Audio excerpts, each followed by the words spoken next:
먼저 예물을 위해서 기도하도록 하겠습니다. 하나님 아버지, 감사합니다. 새해를 열어주셔서 신년 기도회 오늘 저녁부터 시작합니다. 하나님 앞에 감사와 또 서원을 담은 예물을 올려드립니다. 이 예물을 하나님 받으시옵소서.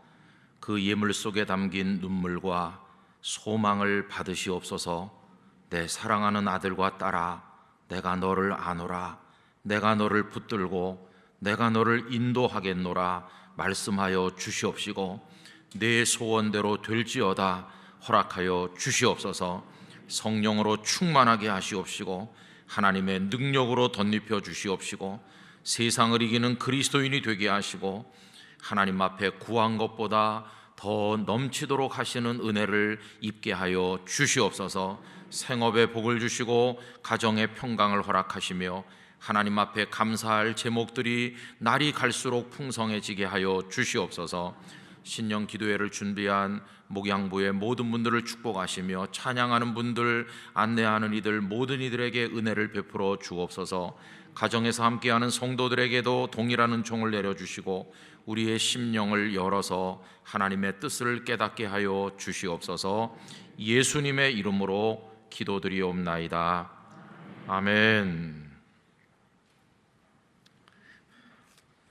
기도부터 하는 이유는요, 가끔 다른 교회 가서 집회하는데 목사님이 헌금을 위해 기도해 주시고 말씀을 전하겠습니다 그러는데 헌금을 위해서 기도하는 걸 까먹는 수가 있거든요. 그래서 일단 먼저 해놔야 되는 거예요. 그런 깊은 뜻이 있는지 미처 모르셨죠? 우스갯소리로 하는 건데, 여러분, 우리가 그래요. 하나님 앞에서 새해가 되면 내가 꼭 이렇게 해야지 하고 아무리 결심해도 까먹는 것도 많고 지키지 못하는 게 너무나 많지 않습니까? 여러분, 하나님의 은혜로 새해를 맞이했습니다. 좀 시간을 붙들어 둘 수 없을까, 그런 생각을 많이 하지요. 어떤 책에 보니까 이런 이야기가 있었습니다. 한 소년이 있었는데 가장 그 마음을 빼앗는 게 역마차였습니다. 그 앞에 마부들이 앉아가지고 여러 마리의 말이 끄는 마차를 몰고 가는데 그 마차에는 승객들이 타고 있죠. 아주 옛날 얘기죠. 그래서 그것도 역이 있어가지고 내리는 곳에서 손님들을 내리게 하고 또 태우고 달리는데 얼마나 그게 멋있어 보였는지 이 소년에게 꿈이 있었습니다. 나도 나중에 성장하면 저 마차를 모는 사람이 되고 싶다. 그런데 어떻게 하다 보니까 정말 그 소년이 마부가 되었어요. 그래서 그 소년은 여러 마리의 말이 모는 마차를 몬 건 아니고 두 마리 말이 앞에서 달리고 좀 자그마한 마차를 몰면서 손님들을 태워서 나르는 삶을 살았는데 그 삶을 평생을 살았다고 합니다. 그러다가 이제는 나이가 많아졌어요. 더 이상 마차를 몰 수 없는 처지가 되었고 자리에 누워서 세상 떠날 날을 기다리는 연약한 자리에 있게 됐습니다. 많이 위중해졌다는 이야기를 듣고 사람들이 찾아왔는데 가만히 보니까 이 사람이 다리 하나를 이불 밖으로 꺼내놓고 계속해서 이렇게 구부렸다 폈다를 계속하더라는 거예요. 기력도 얼마 남지도 않은 이 사람이 왜 다리 하나를 내놓고 계속 폈다 굽혔다를 반복하는 것인가? 그래서 사람들이 물어봤답니다. 이보시오 이보시오, 힘도 없는데 편안히 있지 왜 그래요? 그러니까 이 사람이 하는 말이, 내가 옛날에 마차를 몰 때 오르막도 오르고 내리막도 내리면서 달렸는데 내리막이 그게 위험하다고, 내리막에 약간 커브를 도는 곳이 되면은 굉장히 위험하기 때문에 그래서 내가 다리를 쭉 뻗어가지고 제동장치를 밟으면 마치 요즘의 자동차 브레이크 같은 것이죠. 그러면 마차가 속도가 좀 조절되면서 천천히 내려갈 수 있었는데 나 지금 그래서 이거 하는 거라고. 아니 지금 자리에 누워가지고 무슨 제동장치를 밟는다는 말이요 하니까 세월을 좀 멈춰볼까 해서, 그래서 지금 내가 지금 이거 하는 거라는. 그런데 마차는 이거 밟으면 멈춰 섰는데 세월은 멈춰지지가 않는다는 거예요. 아무리 해도 세월은 흐르고 시간은 흘러서 그가 임종할 때가 다가온다는 얘기입니다. 여러분, 그렇죠. 2021년이 우리에게는 코로나로 인해서 힘든 해긴 했지만 그래도 어떤 면으로 보면 귀한 시간이었어요. 가족들과 함께 살았고 하나님의 집에서 불편하지만 예배하면서 또 그 힘든 것들의 많은 것들 속에 가만히 들여다보면 하나님의 은혜가 쌓여 있었어요. 어떤 분이 표현하기를 코로나19라고 하는 포장지 속에는 놀라운 은총이 담겨 있다고 이야기했어요.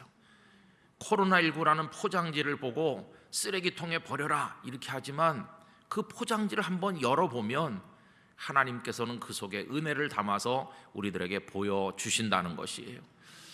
그래서 2020년, 2021년 코로나 때문에 어려웠지만 저는 우리가 하나님의 은혜도 많이 받았다고 생각합니다. 그래서 하나님 앞에 감사하고 찬송해야 되는 것이죠.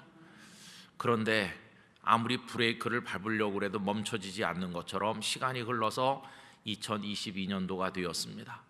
여러분, 이제 출발하는 시간이죠.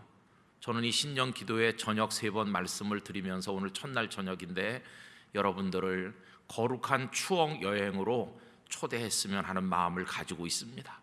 우리 한번 옛날로 돌아가 봤으면 좋겠다는 생각을 하는 것이죠. 저는 저희 부모님을 경상남도 양산에 있는 어느 공원묘지에다 모셨습니다. 아버님께서 어머님께서 이제 두 분 다 가셨기 때문에 어디다 장례를 모셔야 되나 했는데 이렇게 연결된 어떤 성도님께서 공원묘지를 하나 운영하고 계시다고 해서 소개를 받게 되었습니다. 그런데 그분이 다른 분이 사놨었는데 오랫동안 쓰지 않고 방치되어 있는 자리인데 결국 그분이 그 자리를 쓰지 않는다고 그래서 하나 빈 데가 있으니까 목사님 이곳에다 하시죠. 저 높은 꼭대기 하지 말고 여기 자리가 좋습니다. 그래서 그곳을 하나 하고 납골할 수 있도록 조그맣게 만들어서 그래서 이제는 매장이 아니고 화장을 해가지고 아버님도 어머님도 거기 이렇게 모셨습니다. 거기 아주 조그마하기 때문에 여러 사람을 모실 수는 없지만은 그래도 우리 가족은 충분히 쓸 수 있겠다 그런 생각이 듭니다. 그런데 이제 서울에 오고 나니까 양산까지 가기가 참 어렵잖아요. 부산에 살 때는 뭐 자주 가서 부모님 여기 계시다 이런 마음으로 있었는데 물론 거기 계신 것은 아니고 주님 나라에 다 가셨지만 그냥 정서적인 이렇게 끌림이 있어서 그래도 여기 계시다 그런 생각을 떨쳐버릴 수가 없었습니다.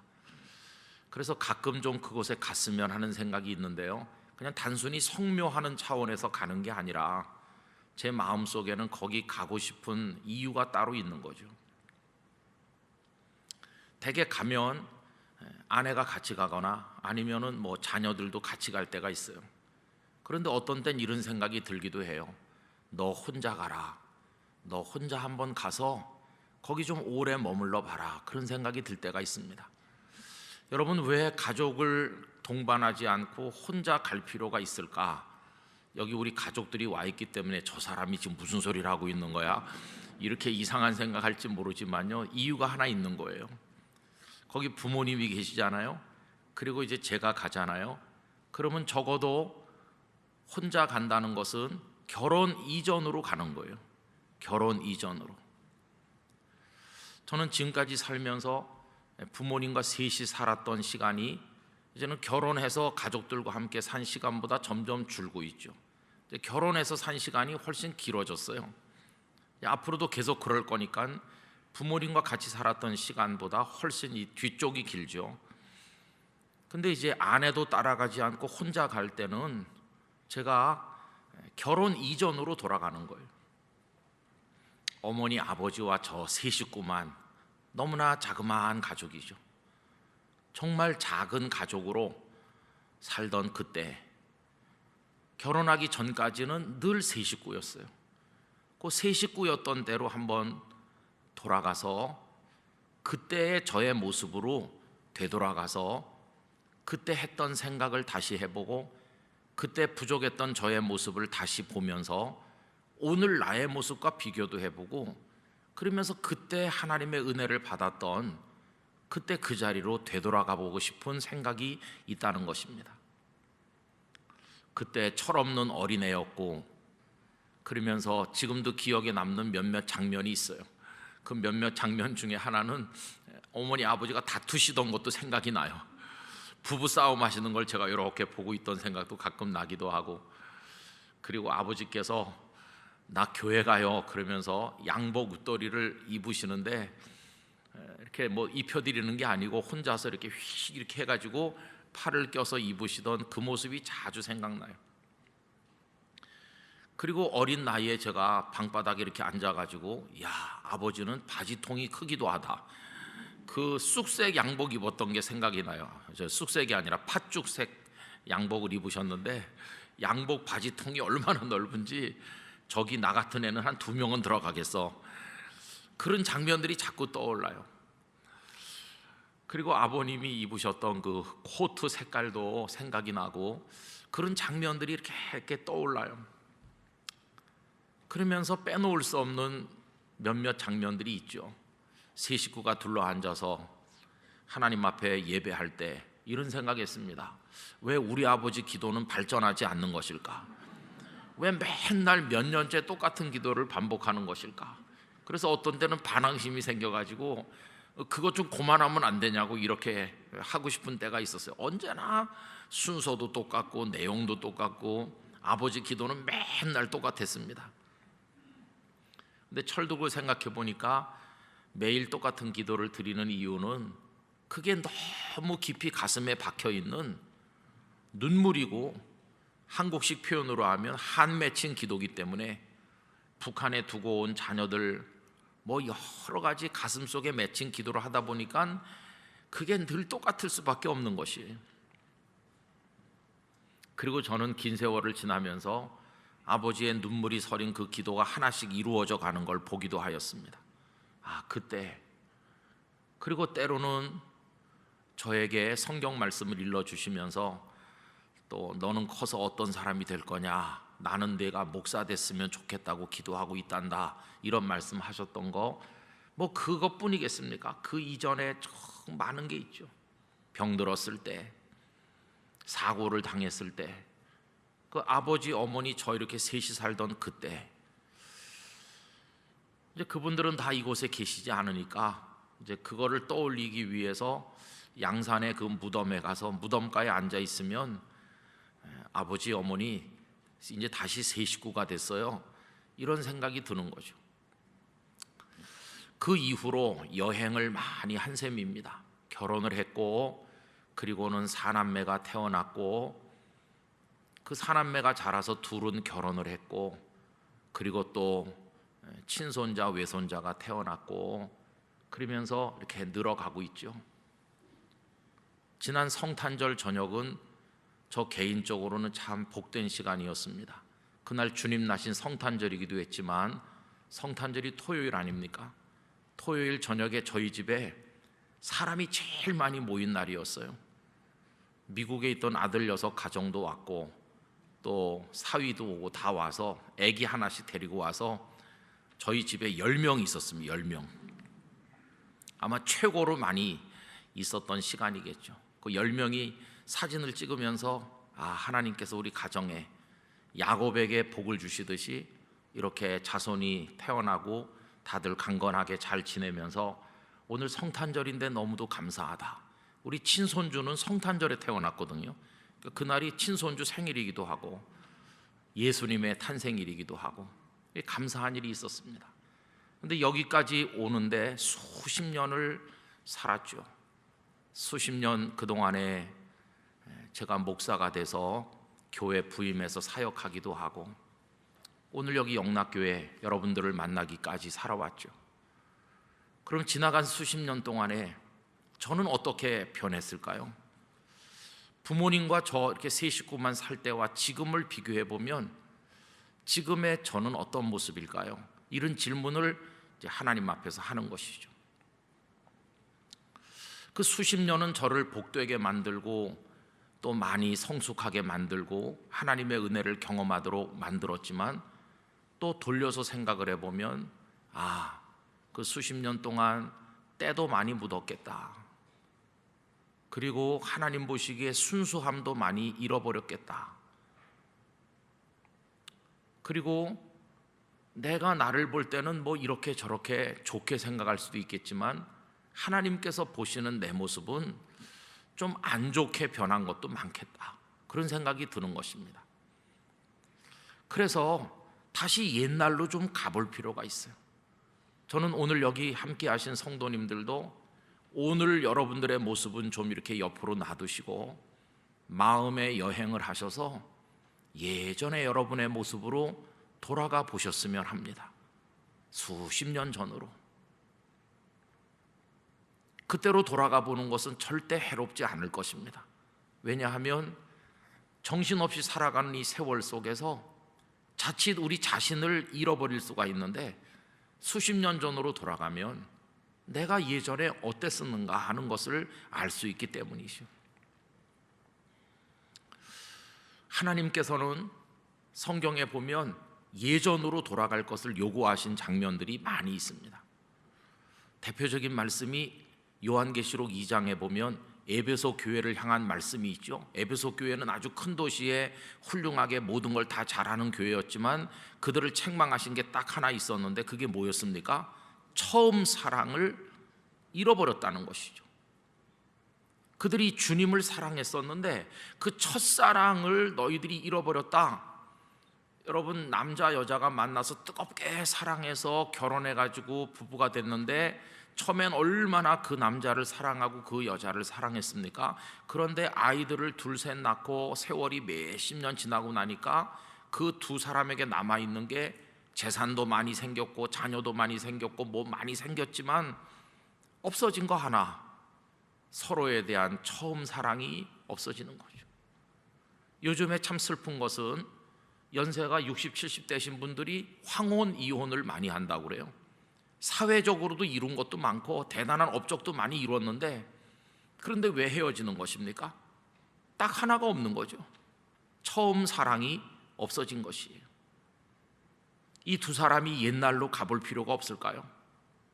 우연히 캠퍼스 교정에서 만날 때로, 아니면은 거기서 오며 가며 부딪혔을 때 처음엔 좋지 않은 감정에서 시작해서 사랑으로 변했을지도 모르는데, 뭐 MT를 가서 어떻게 지냈든지, 누구 소개로 만났든지, 아니면 버스간에서 만났든지, 어떻게 만났든지 간에 둘이 처음 만나서 설레는 마음으로 데이트를 하고 쳐다보기만 해도 가슴이 설레고 앉아있는 모습만 봐도 그냥 너무 좋고 행복하던 그때, 서로의 조건이 맞지도 않고 좋지도 않았지만 부모님의 반대를 무릅쓰고라도 기꺼이 결혼하려고 했던 그때, 그리고 그 옆에 사람 하나만 있으면 세상에 부러운 게 하나도 없었던 바로 그때로 좀 돌아가 볼 필요가 없을까요?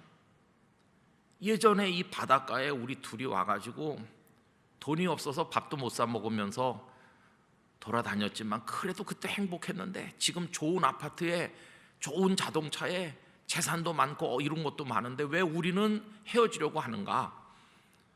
여러분, 그런 거 생각해 보면 과거로 돌아가 보는 게 필요한 거 아닐까요? 그래서 에베소 교회 성도들에게 처음 사랑을 회복할 것을 말씀하시죠. 그뿐이 아닙니다. 예수님께서는 부활하신 다음에 디베라 바닷가로 오셨죠. 부활하신 예수님을 두고 제자들은 물고기 잡으러 돌아오지 않았습니까? 베드로가 가니까 다른 제자들이 따라갔죠. 그런데 그날 예수님은 그들에게 오셨습니다. 밤새도록 그물질을 해도 고기 한 마리 잡지 못한 그들을 두고 예수님께서는 바닷가에 서서 말씀하셨죠. 배 오른편에 그물을 던져라. 배 오른편에 그물을 던지는 그 순간 벌써 베드로의 가슴 속에 떠오르는 한 장면이 있는 거 아니겠어요? 3년쯤 전에 그때도 이런 일이 있었지. 여러분, 배 오른편에 그물을 던졌더니 밤새 한 마리도 못 잡았던 그들의 그물에 153마리의 물고기가 잡혀 올라왔잖아요. 그 순간 베드로는 그냥 뛰어내렸습니다. 예수님께로 가기 위해서.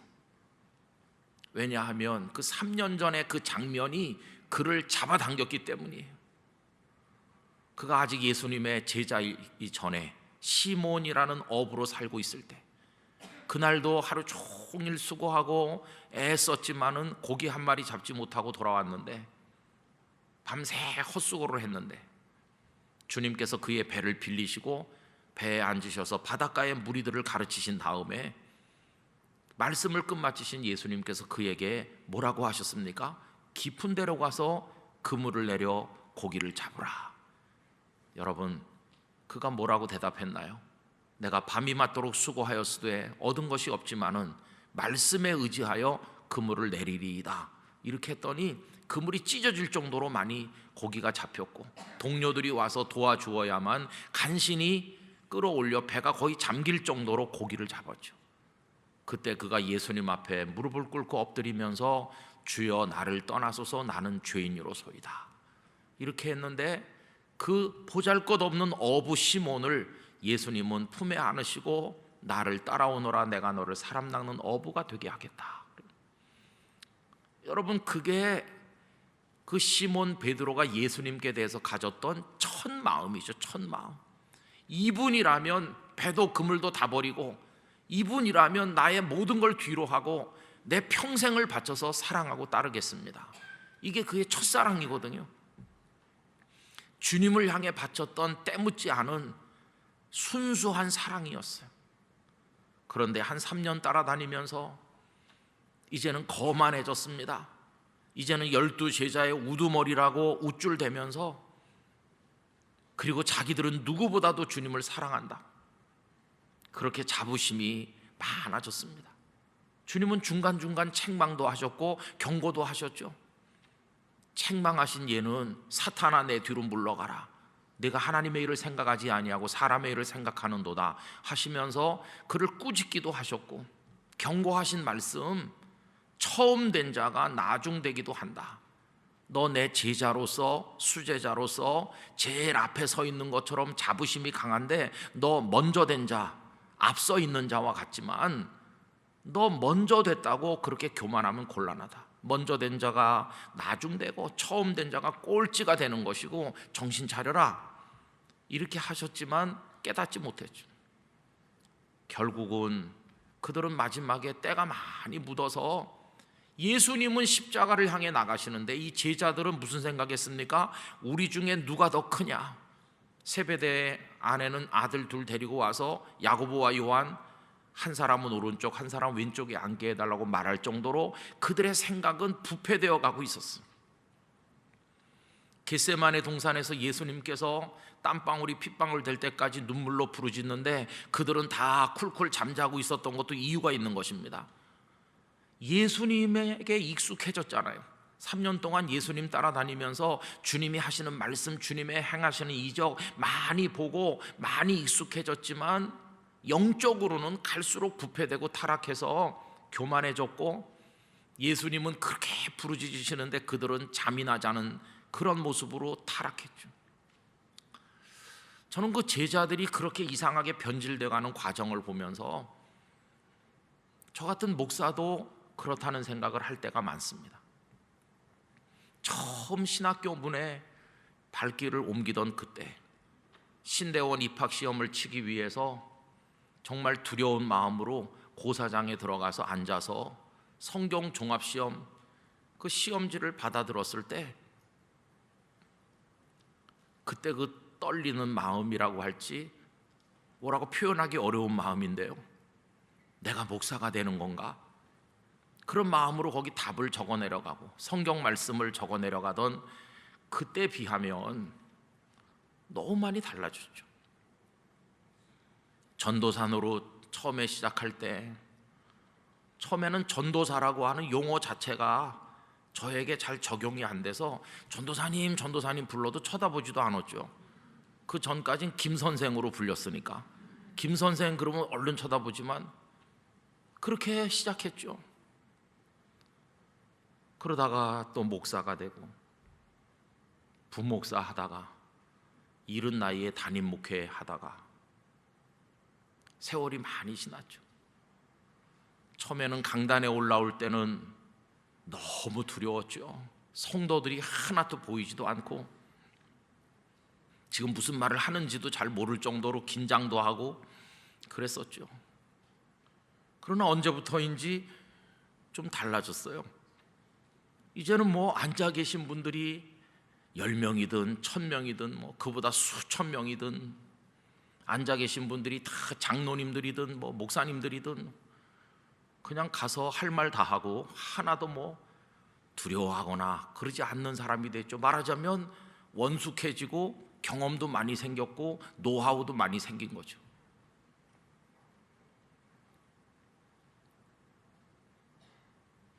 그럼 주님은 그걸 어떻게 보실까요? 주님 따라다니면서 한 3년 정도 많이 배우고 많이 익혔던 그 제자들이 주님 눈에 볼 때는 어떻게 보였을까요? 책망의 대상일 뿐이고 먼저 된 자가 나중된다는 경고의 대상일 뿐이지 주님을 기쁘시게 하지 못했어요. 결정적인 순간인데 주님을 실망시키는 겁니다. 십자가가 앞에 오는데 그들은 잠이나 자고 그러다가 도망가는 거죠. 여러분, 많은 목회자들이 선지동산에 처음 올라가고 처음 전도사 되고 처음 안수받을 때는 진짜 그 영혼이 순수하고 주님의 복음을 위해서 모든 걸 내맡기는 그런 마음으로 출발하는데 목회 현장에서 한 30년, 40년 이렇게 돌면서 세월이 가다 보면 노예한, 욕심만 그득한, 명예욕만 많이 남은 그렇게 세월 속을 떠돌다가 은퇴할 때쯤 되면 남은 것은 쪼그라진 영혼이고 직함은 많이 붙었는데 이름 세 글자 뒤에 무슨 회장, 무슨 뭐 그런 거 많이 붙었지만 주님은 그런 거에 하나도 눈길을 주지 않으시고 내가 처음 사랑을 가지고 있느냐, 그게 없어지는 거죠. 베드로에게 오신 예수님께서 뭘 물어보셨습니까? 지난 3년 동안 나한테 배운 거 다 읊어봐라, 이런 거 물어보셨나요? 아닙니다. 주님이 그에게 요구하신 건 딱 하나였습니다. 네가 나를 사랑하느냐. 여러분, 그 에베소 교회에게 처음 사랑을 잃어버렸다고 책망하시는 그 말씀이나 베드로에게 예수님께서 네가 나를 사랑하느냐고 물어보셨던 그 질문이나 맥락이 똑같은 것입니다. 주님이 무엇을 원하시는지를 우리는 분명히 알 수 있는 것입니다. 2022년을 출발하는 영락교회 성도들이 가슴속에 그 사랑이 회복되시기를 기원합니다. 그걸로 주님을 기쁘시게 하기를 원합니다. 그게 꼭 있어야 되는 것이죠. 그러려면 옛날로 한번 가볼 필요가 있어요. 수십 년 세월을 지나오시는 동안에 여러분들의 마음은 어떻게 되셨나요? 어떤 사람이 인간 연구소를 찾아가서 거기서 이제 상담도 하고 얘기를 하게 됐어요. 그래서 질문했습니다. 가장 보통의 현대인의 모습을 좀 보여주세요. 그랬더니 거기서 슬라이드를 보여주기 시작했어요. 그런데 그게 이제 움직이는 거죠. 그러니까 슬라이드라기보다는 이제 동영상 비슷한 건데 이게 가장 전형적인 현대인의 모습입니다. 맨 처음에 눈이 나왔어요. 그 눈이 클로즈업 되면서 눈이 크게 나왔는데 눈동자가 다 풀어져 있는 거예요. 죽은 모의 눈동자처럼 푹 풀어져 가지고 아니 저 사람 눈이 왜 저래, 죽은 사람 눈 같으네. 그런데 갑자기 조금 있으니까 그 눈이 확 크게 떠지더니 생기가 도는 거예요. 야, 뭘 봤구나. 근데 화면 끝에 그 사람이 바라보고 있는 게 나오는데 아주 멋진 옷 그리고 멋진 자동차 그런 게 휙 지나가는 거예요.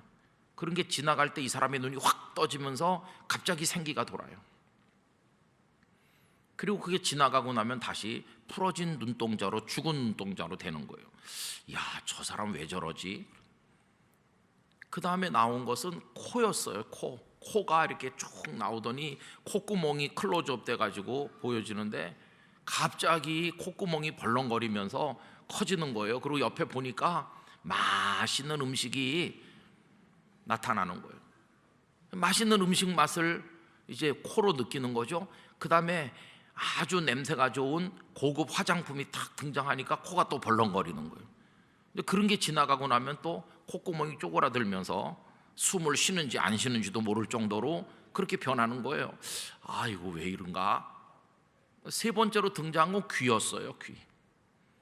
이 귀가 어느 때 쫑긋 뭔가를 받아들이는 걸 가만히 보니까 무슨 스캔들, 남을 비판하는 거, 그런 얘기가 들릴 때는 막 귀가 그냥 쫑긋해갖고 듣는 거예요.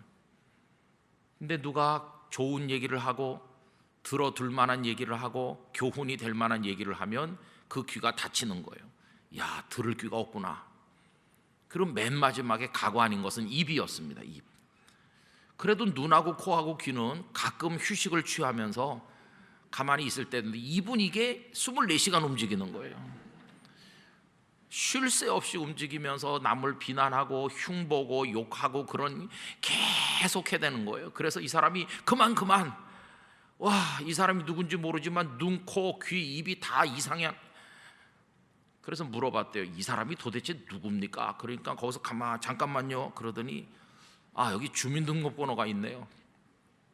주민등록번호 1234566-7891011 이렇게 해가지고 불러줬대요. 그리고 이 사람이 충격을 받아서 주저앉았어요. 보니까 그게 자기 주민등록번호거든요. 자기 눈이 그렇고 자기 코가 그렇고 자기 귀가 그렇고 자기 입이 그렇다는 거예요. 여러분, 이 얘기 어떻게 생각하세요? 이게 제가 만든 얘기가 아니고 그 유명한 정채봉이라는 선생님이 계시죠. 정채봉 작가의 나라고 하는 어른들을 위한 동화에 나오는 얘기입니다. 나가 바로 그런 사람이라는 거예요. 수십 년 살다 보니 우리 눈은 봐야 될 걸 보지 않고 보지 않을 것만 보고 있죠. 그걸 요한 1서에서 뭐라고 말했냐 하면 안목의 정욕이라고 했죠. 눈으로 봄으로써 범죄하죠. 어떤 때는 탐욕으로 쳐다보죠. 음란함으로 쳐다보죠. 어떤 때는 증오로 쳐다보죠. 쏘기도 하죠. 이 눈으로 눈총. 그래가지고 뭐 눈총은 총알이 계속 공급되기 때문에 총알이 떨어지질 않아요. 계속 쏴요. 계속. 이 눈총이 눈이 이게 문제죠. 우리들의 귀는 어디를 향하고 있습니까? 은밀한 중에 들리는 세미한 하나님의 음성을 듣지 못한 지가 오래됐어요. 성경을 읽지만 그냥 지식으로 읽는 거지 오늘 나를 위해서 하나님께서 속삭이는 말씀으로 안 들린 지가 너무 오래됐어요. 귀가 다 닫혔어요. 소리는 있는데 말씀은 없는 거예요. 소리는 많이 들어요. 그런데 내 영혼을 뒤집어 놓는 말씀은 듣지 못할 때가 많으니까 죽은 귀죠. 그러면서 입은 얼마나 쉴 새 없이 움직이며 하나님 기뻐하지 않는 말들을 하고 있는지 알 수 없어요. 다른 사람을 좀 깎아내리면 통쾌하게 느끼고 없는 말도 지어내고 그냥 말이 하고 싶고 그래서 침묵을 잃어버렸어요. 조용히 있는 법을 망각했습니다. 주여 말씀하시옵소서 주의 종이 듣겠나이다 이렇게 해야 되는데 계속 말을 하기 때문에 주님의 음성을 듣지 못한 지가 오래되는 거죠.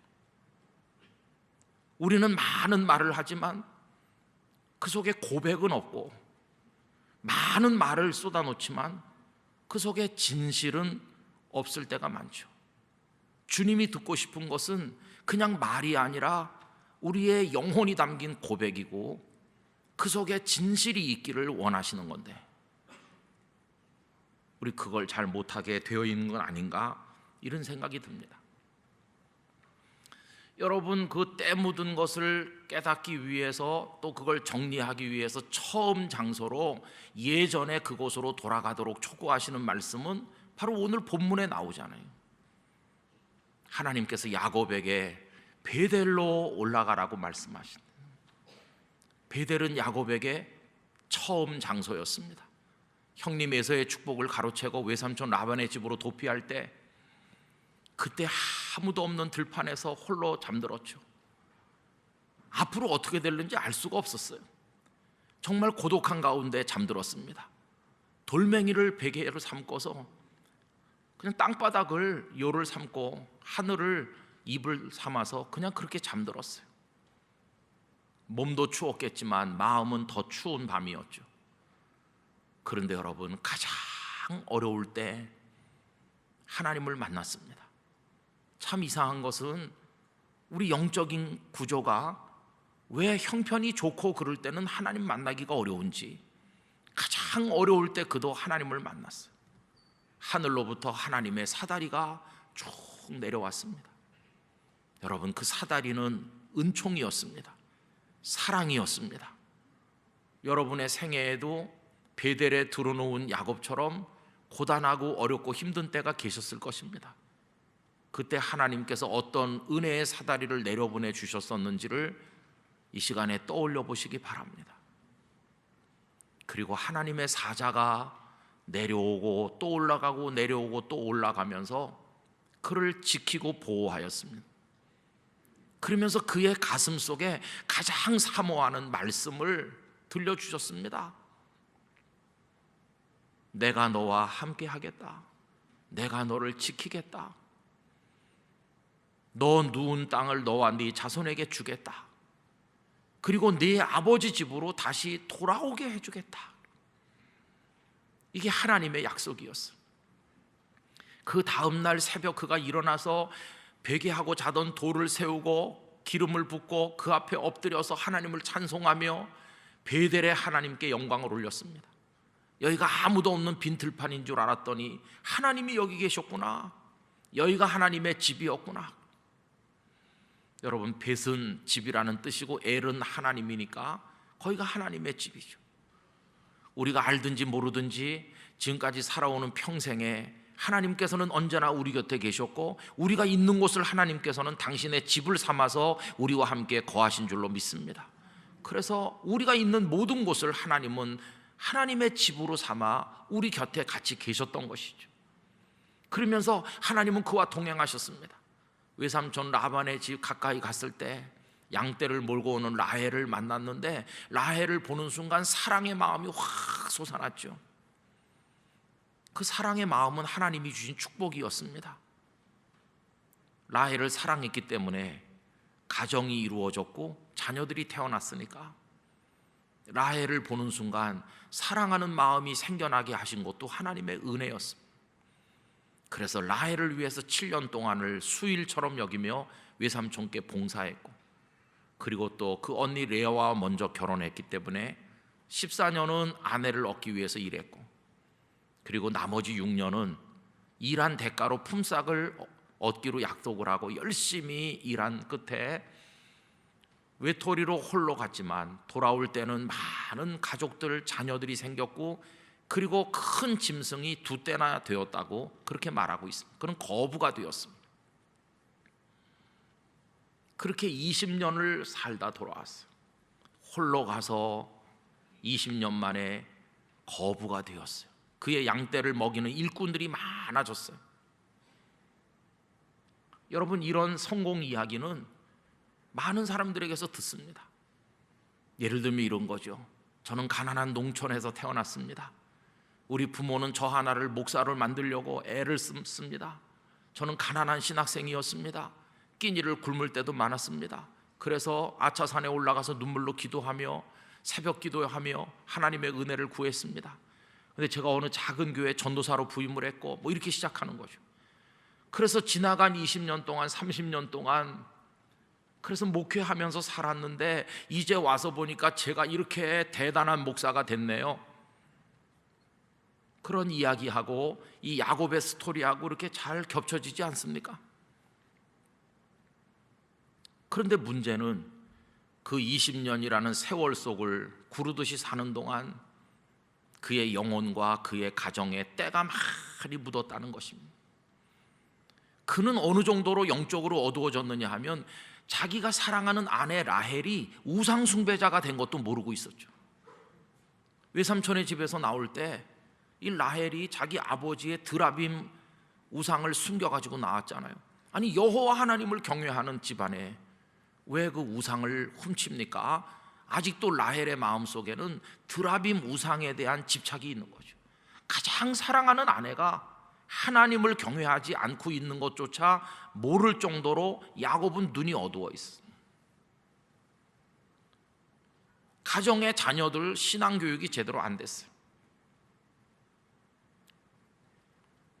세겜이란 곳에 와서 땅을 샀는데 그 딸 디나가 세겜 길거리 구경을 나갔어요. 여러분, 세겜은 부패된 세상을 의미하는 영적 의미가 있습니다. 거기 뭐 볼 게 있다고, 그 세상의 향기가 뭐 얼마나 대단하다고, 세상이 주는 쾌락이 뭐 즐겁다고 어슬렁거리면서 구경을 나가겠어요? 거기서 부끄러운 일을 당했죠. 여러분, 우리가 영적 긴장을 풀고 세상의 길거리를 배회하면 사탄에게 부끄러운 일을 당하는 것입니다. 결국은 그 디나가 부끄러운 일을 당하니까 그 오라비들이 분노했죠. 그리고 결국은 혼담이 거짓으로 오가는 가운데 할례를 받아야 결혼할 수 있다 이렇게 했고, 그리고는 세겜 사람들을 모조리 가서 다 도륙한 걸로 끝낸 것이 아니라 그들의 재물까지 다 약탈했죠. 완전히 떼강도로 변했어요. 가장 경건하다는 야곱의 하나님을 경외하는 믿음의 사람의 자녀들이 살인자가 되고 약탈자로 타락했어요. 그게 성공입니까? 20년 세월 돌다 왔는데 홀로 갔지만 거부가 되고 때를 이루고 이렇게 왔는데 그게 성공이었을까요? 베델에서 하나님 앞에 엎드려서 기도할 때 그의 순수한 영혼은 어디로 갔는지 다 없어졌죠. 그는 그때 하나님 앞에 이렇게 기도했습니다. 오늘부터 하나님은 나의 하나님이십니다. 우리 할아버지 아브라함, 아버지 이삭의 하나님이 아니라 이제는 저 야곱의 하나님으로 제가 믿겠습니다. 그리고 저에게 주신 모든 것 중에서 10분의 1을 반드시 아버지께 하나님께 드리겠습니다. 그리고 이곳으로 돌아와서 바로 이 자리에서 하나님께 제가 경배를 올리겠습니다. 그렇게 약속했죠. 그 약속을 드릴 때 그는 아무것도 없어요. 다시 돌아오게 될지도 알 수도 없어요. 하나님의 약속 하나만 남아있을 뿐이지 확신도 없고 아무것도 없는 상태죠. 그러나 그의 영혼은 순수했고 간절했죠. 그런데 20년 만에 돌아올 때 그가 베델로 바로 돌아왔습니까? 바로 돌아오지 않았습니다. 그는 숫곳이라고 하는 곳에 주저앉았죠. 형님 에서를 만나는 그 위기를 모면한 다음에, 형님과 화해한 다음에 긴장이 다 풀어져서 약복강 나루터에서 하나님 붙들고 씨름하던 그 모습 다 없어지고 숫곳에 와서 우리를 만들고 거기서 거주했죠. 그러다가 이번엔 세겜에 가서 아예 돈 주고 땅을 사가지고 주저앉았어요. 여러분, 그렇게 할 때 베델에 와서 하나님께 경배하겠습니다, 이 약속이 그 가슴 속에 있었을까요? 다 새카맣게 까먹었어요. 그의 영혼도 부패하고 가족들의 신앙도 부패하고 살인자와 약탈자가 되고 결국 그 지경이 됐어요. 이제는 어떻게 해야 될지 알 수 없는 상황에 이르렀어요. 막다른 골목에 도달했을 때 하나님께서 그에게 던진 말씀이 딱 하나였습니다. 베델로 올라가야 된다고. 다시 베델로 가라. 내가 나를 처음 만나던 그 자리, 은혜를 처음 받던 그 자리, 나에게 처음으로 서원하던 그 자리, 나를 향해서 너의 모든 걸 바치겠다고 했던 바로 그 자리, 내 영혼이 순수하던 그 자리로 다시 올라가서 경배해라. 이게 오늘 35장의 말씀이죠. 그때서야 그는 오랫동안 깨지 못하던 잠에서 깨어 일어났습니다. 성공인 줄 알았더니 더럽혀졌고, 많은 것을 가진 줄 알았더니 다 쓰레기와 같은 것이었고, 내 인생에 달라붙은 건 축복이 아니라 그냥 무거운 짐일 뿐이구나, 그걸 알게 됐어. 그래서 그는 베델로 올라간 것입니다. 여러분, 이때 야곱에게는 딸린 식구가 많았어요. 레아, 라헬, 비라와 실바, 그리고 여러 자녀들, 많은 일꾼들, 사람들이 많았지만 그들 중에 누구도 베델을 모르죠. 그날 밤 그 베델의 하나님을 체험한 것은 야곱 혼자였어요. 지금 올라가기는 다 같이 베델로 올라가지만 하나님과 관계를 회복해야 될 것은 1차적으로 야곱 자기 자신이었어요. 온 가족이 같이 가지만 결국은 모두의 문제인과 동시에 야곱 그 개인의 문제였어요. 여러분, 인생은 가족들과 같이 살고 성도들과 같이 신앙생활하지만 결국은 우리 자신의 문제입니다. 자신. 제가 아까 부모님의 무덤에 갈 때 때로는 혼자 가야 된다는 생각을 하는 이유도 거기 있습니다. 부모님과 제가 세 식구 살면서 하나님의 은혜를 받고 여러 가지 하나님 앞에 서약하고 결심하고 했던 때, 그때 얘기를 아내는 모르는 거죠. 아내는 그 자리에 있지 않았으니까 결국 그때 그거는 제가 하나님 앞에 해결해야 되는 거고, 아내는 아내대로 성장하는 과정 속에 하나님을 만난 옛날 이야기가 있을 거 아니겠어요? 그건 또 아내는 아내의 이야기고, 저희 자녀들은 자녀들대로 각자의 베델이 있는 게 아니겠습니까? 여러분, 신년 벽두에 이 기도회를 시작하는 첫날 저녁에 저는 영락교회 성도들께서 여러분의 베델로 다 한번 가보시기를 바랍니다. 내가 처음 예수님 믿던 그 시간, 내가 은혜라고 하는 걸 처음 경험했던 그때, 하나님께서 나에게 기도가 뭔지를 깨닫게 하셔서 하나님 앞에 간절히 기도하던 그때, 예배 드리는 게 너무 즐거워서 어쩔 줄 몰랐던 그때, 처음 내가 세례받을 때 서리 집사 돼가지고 너무 기쁘고 마음이 감격되었을 때, 장로 권사 안수 집사로 임직받던 첫날, 그때 나는 얼마나 순수하고 가슴이 뜨거웠던가.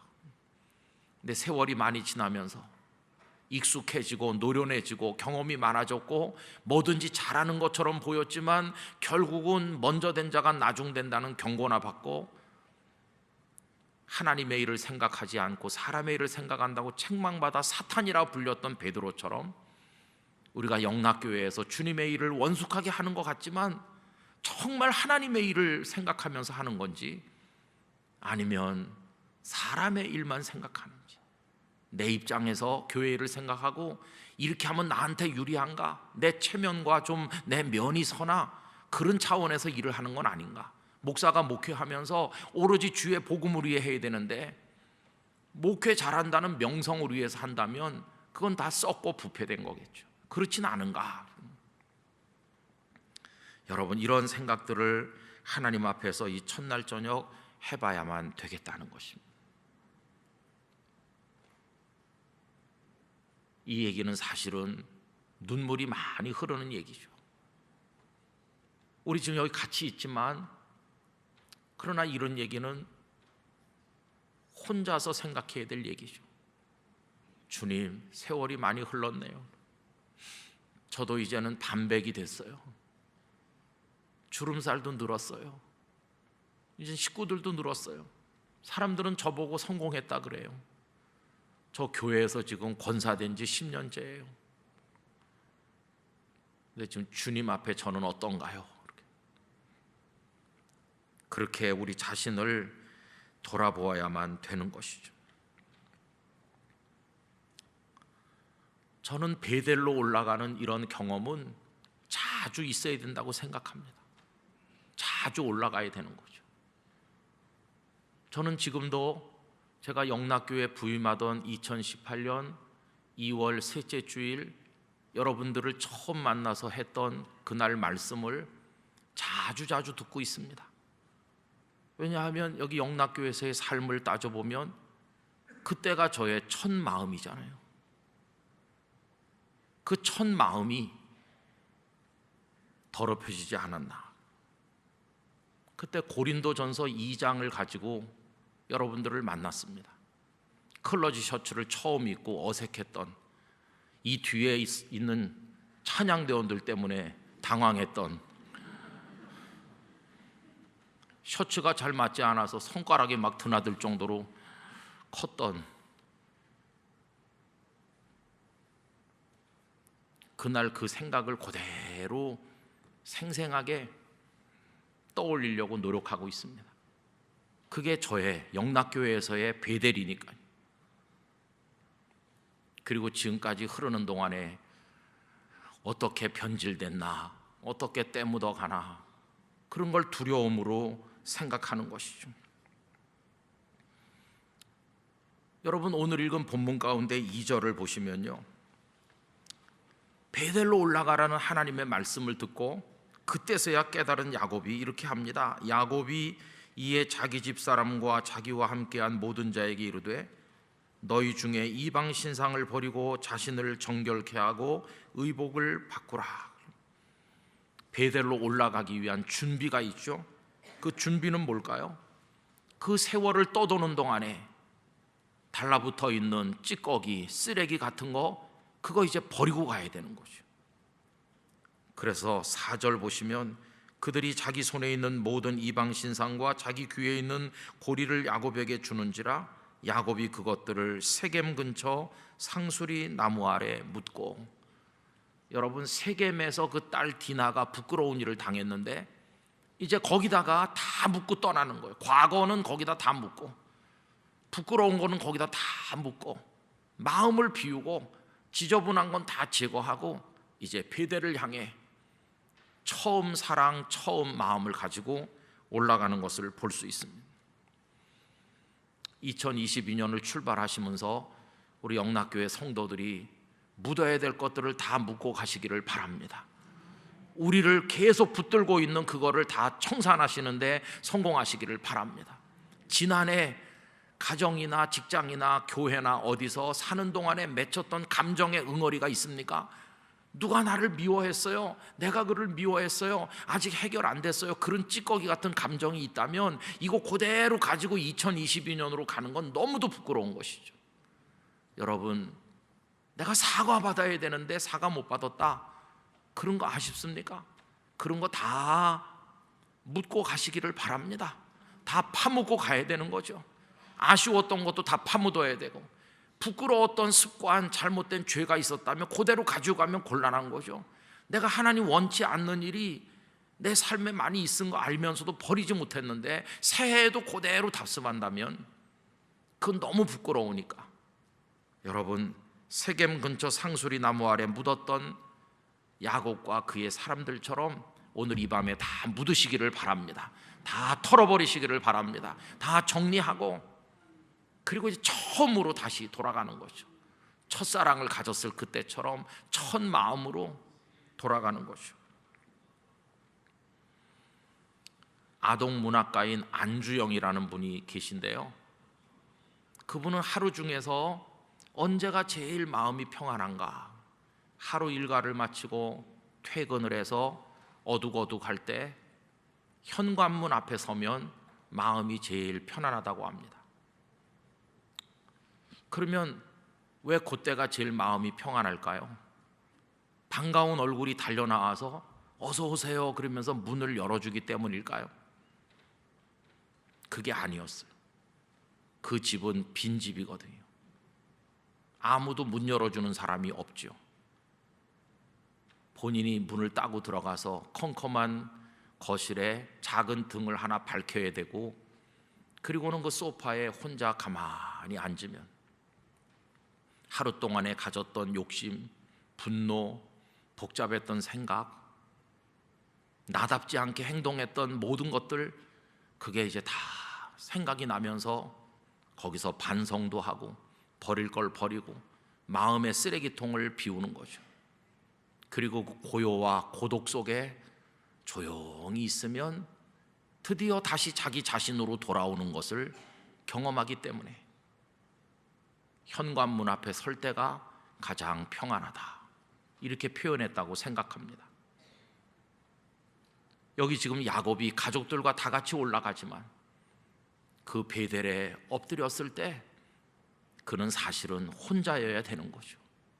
하나님, 먼 길 돌아서 수십 년 만에 여기 왔습니다.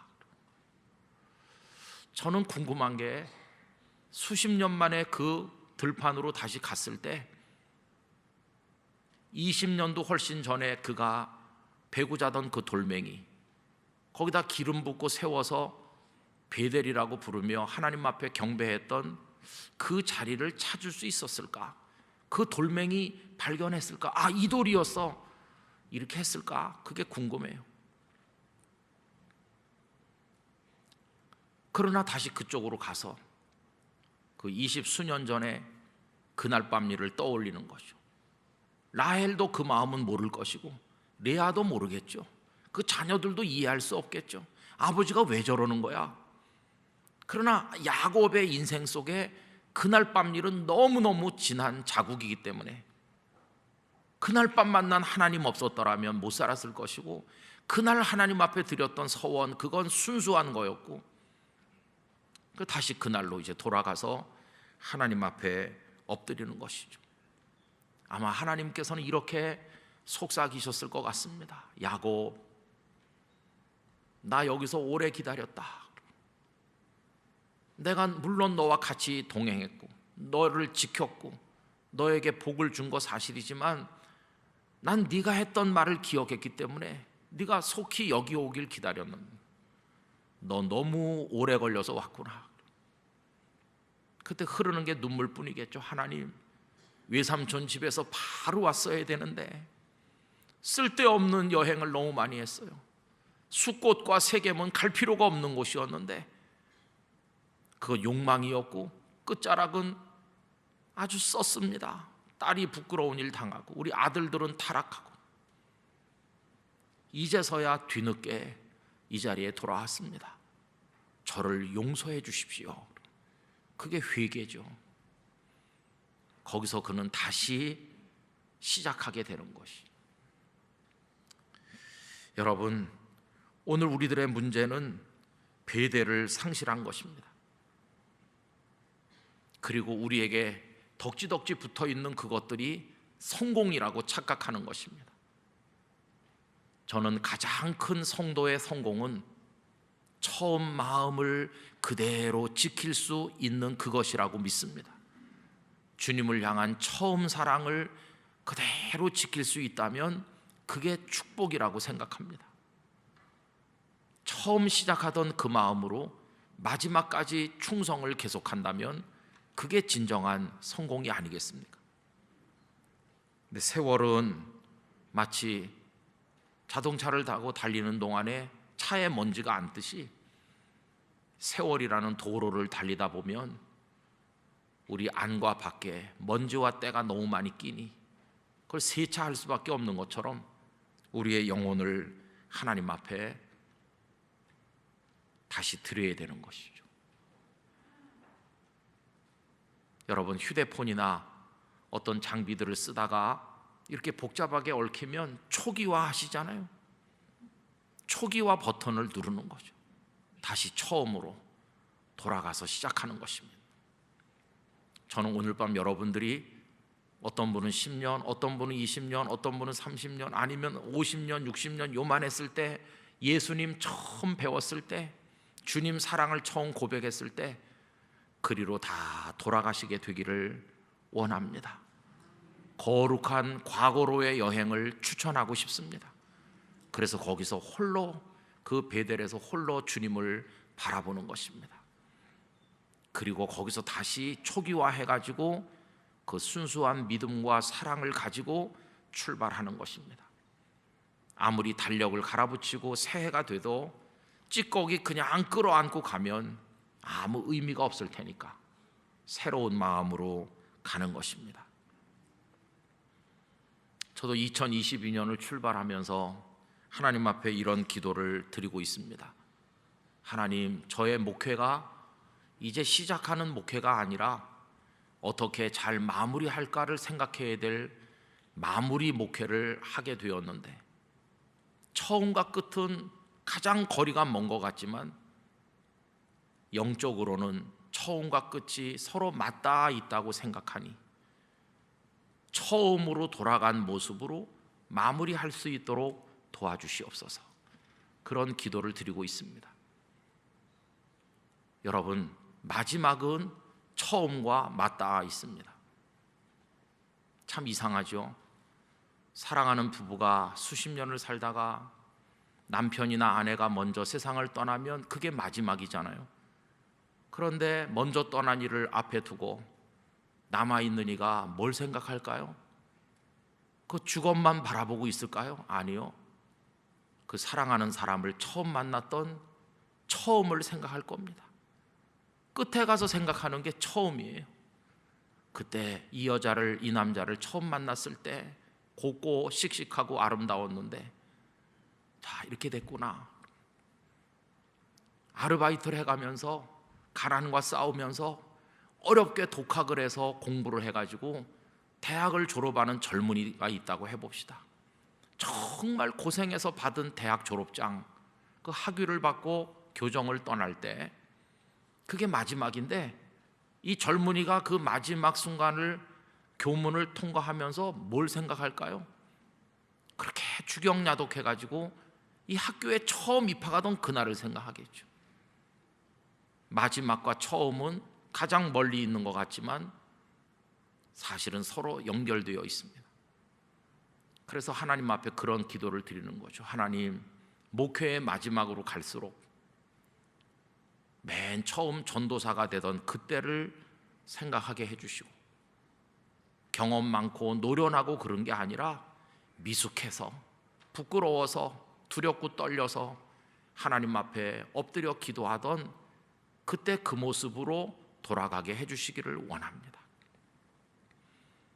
그래서 혼자 이런 생각하면서 웃기도 했어요.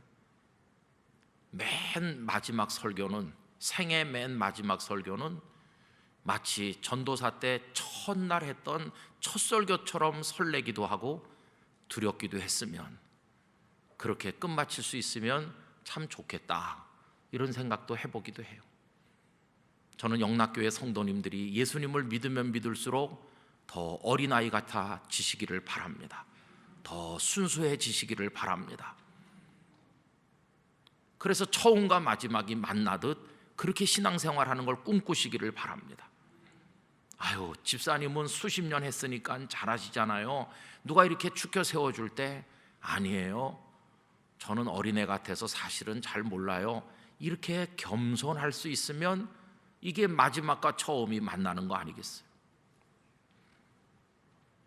하나님께서 좀 더 많이 줄까 이렇게 물으실 때, 하나님, 어린 애기에게 장난감 하나면 족하잖아요. 충분합니다 하나님, 이렇게 했던 그때로 돌아간다면 이게 만나는 거 아니겠어요? 그래서 올 한 해 우리가 시작하는 마음이 그런 마음이기를 원하는 것입니다.